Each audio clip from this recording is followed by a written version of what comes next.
the liaison between everyone, and this podcast threw people off. They thought you were Dax Shepard.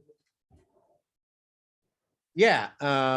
Yeah. I mean, because the podcast I do with my friend Ralph, who I met because he actually did a Lost podcast, actually.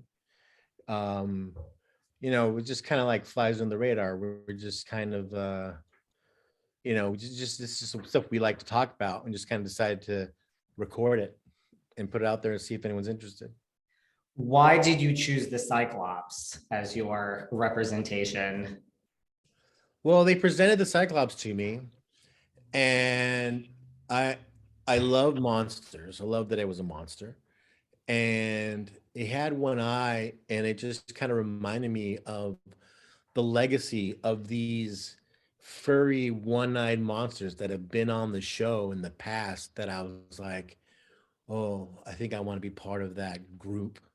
And those are big shoes to fill, but I was like kind of excited to get to do it. How was it being part of Team Bad? Were you happy you were on Team Bad? Yeah, it's pretty cool. I mean, it's fun. There's always an appeal to playing a villain, especially when there's a really good villain that has like charm and stuff. That's always an appealing kind of role. So sure, why not?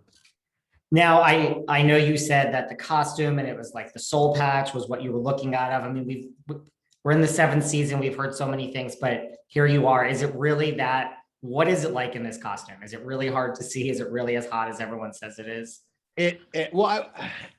This costume was particularly heavy. Like there was a lot of downward pressure. You can kind of feel it, just kind of like when you put it on, there's a lot on my shoulders, and then the head on top of that. And there's a lot to kind of think about, being like, oh, I gotta like do a lot to kind of get a good breath in so I can like sing a phrase, and doing all that while everything going on. In a way, it was kind of good that I could only kind of see through this little hole there, because all I had to do is I had to see the floor and figure out, walk as far as where I knew I hit my mark or not. And in same way, it's like when I was being taken to the stage, I was like, you need to walk basically 6 feet in front of me, and I'm just going to follow your shoes wherever your shoes go.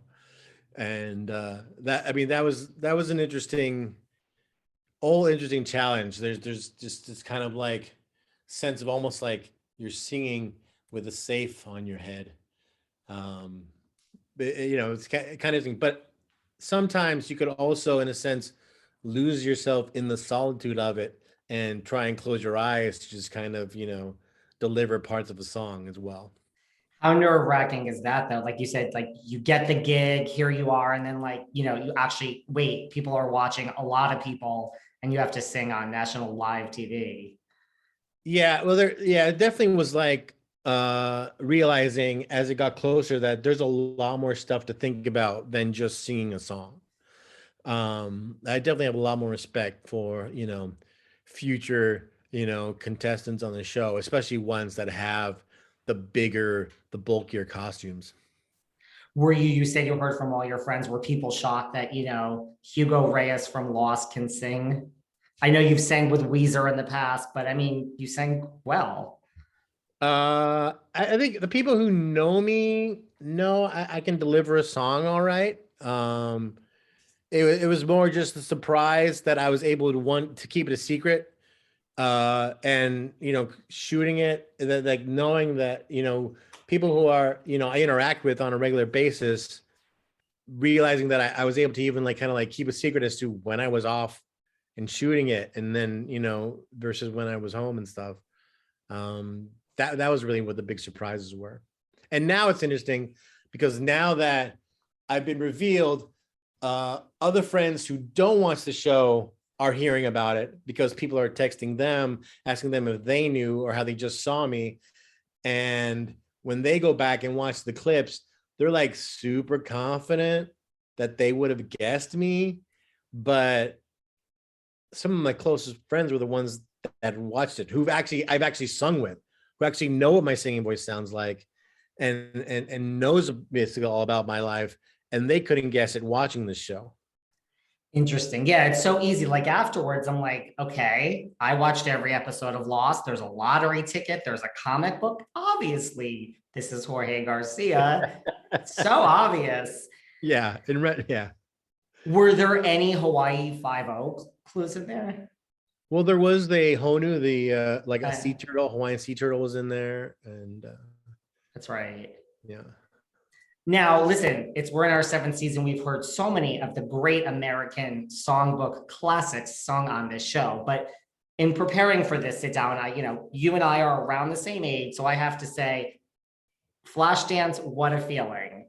1983, a classic by Irene Cara. How do you choose this brilliant song to sing? I don't remember why it popped in my head when it did. If it just popped up in my shuffling or it just kind of came out of nowhere. But when it popped in my head, everyone has, I feel, just a back catalog of ideas of like, if I do karaoke, this might be a fun one to do. That might be a fun one to do. And there's just something about, I just kind of like the idea of someone like me with my voice sing a song about dancing for your life that I just love. And I love the song. I love, like, there's something about the song I also love in a sense, because it gives it the way it celebrates that feeling of when you get to do something creative and artistic that you love to do as your career, and how great of an achievement that is, and how lucky to get to do that it is, and how that itself deserves to be celebrated. And that's kind of the feeling I get when I listen to that song. So I just thought it'd be kind of a fun one to do. And they made a really great production out of it. It definitely was like, I feel the choreography team was one of their favorites to kind of like, to build around, just because, I think it's a song that most dancers, probably has the special spot for them as well. So, that was really cool. Did you see the movie Flashdance back in the day in the theater? I saw it when it was on cable. It was, I mean, it was rated R, and I wasn't, I wasn't allowed to go to rated R movies. But later on cable, I was able to kind of like sneak it. It's a classic. Yeah. Does it ever get old I to mean, I you? listen to the soundtrack a lot. Like the soundtrack